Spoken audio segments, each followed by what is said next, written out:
Общо 2800 км второкласни и третокласни пътища ще бъдат ремонтирани в България през следващите 2 години. Това обяви министърът на регионалното развитие и благоустройството Росен Плевнелиев при старта на рехабилитацията на пътя Смолян-Пловдив. Специално благодаря на областния управител на Смолян и на областния управител на Пловдив. Те работиха много, за да можем днес тук да сме заедно с вас на това прекрасно събитие.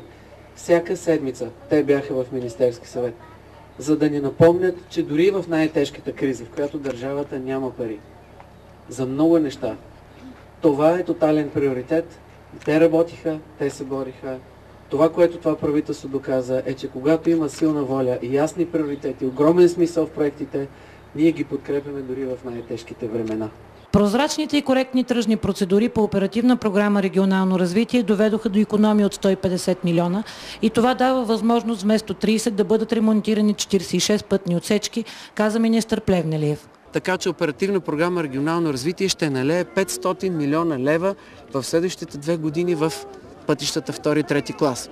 Отделно по програмите други, с които работим, Транзитни 5 и програмата Световната банка, рехабилитираме още 1800. Общо 2800 км пътища, никога до сега не са били толкова много. 2 и 3 клас се рехабилитират. Реконструкцията на пътя Смолян-Пловдив, която започна днес, трябва да приключи за 2 години. Тя се финансира с близо 20 милиона лева, по-голямата част от тях са заем от Европейската инвестиционна банка. Авансът от 2 милиона и 200 хиляди лева вече е осигурен. Надяваме се още 1 милион лева да бъде осигурен допълнително в рамките на тази година. Затова казах, че стартираме и до година ще бъде по-голям ресурса и по-голямо изпълнението. Първите пари кога ще ги получат?